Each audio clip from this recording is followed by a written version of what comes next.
Assalamualaikum warahmatullahi wabarakatuh. Selamat pagi dan salam sejahtera bagi kita semua. Yang saya hormati Bapak dan Ibu dosen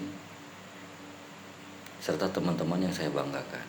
Puji syukur marilah kita panjatkan kehadirat Tuhan Yang Maha Esa. Atas rahmat dan karunia-Nya kita dapat berkumpul dalam keadaan sehat dalam kesempatan ini. Pada kesempatan kali ini saya akan menyampaikan pidato yang berjudul Bijak Menggunakan Sosial Media di Era Digital. Hadirin yang saya hormati, saat ini media sosial telah menjadi bagian yang tidak terpisahkan dari kehidupan kita sehari-hari.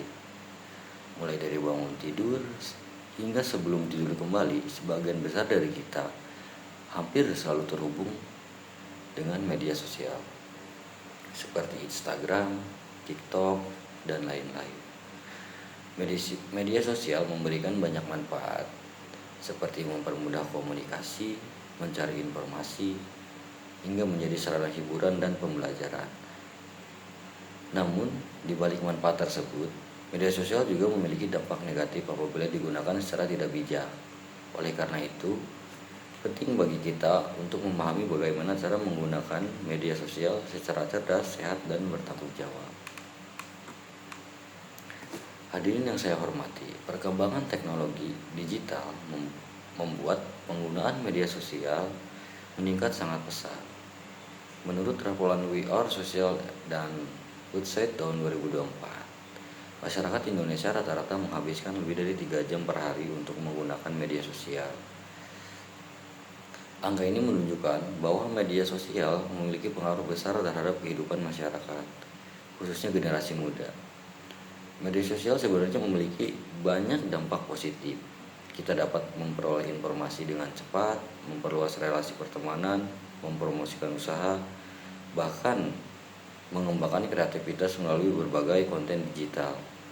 Banyak anak muda yang berhasil membangun bisnis menjadi kreator konten atau memperoleh kesempatan belajar karena memanfaatkan media sosial dengan baik. Namun penggunaan media sosial yang berlebihan dan tidak bijak juga dapat menimbulkan berbagai masalah. Salah satu masalah yang sering terjadi adalah penyebaran hoax atau berita palsu. Berdasarkan survei dari Kominfo RI, banyak kasus penyebaran hoax terjadi akibat rendahnya literasi digital masyarakat. Banyak pengguna media sosial langsung membagikan informasi tanpa memeriksa kebenarannya terlebih dahulu. Selain hoax, media sosial juga dapat menyebabkan kecanduan, menurunkan produktivitas, hingga mempengaruhi kesehatan mental.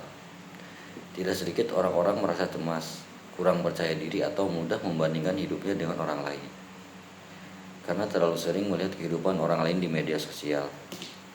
Hadirin sekalian, sebagai generasi muda, kita harus mampu menggunakan media sosial secara lebih bijak dan produktif.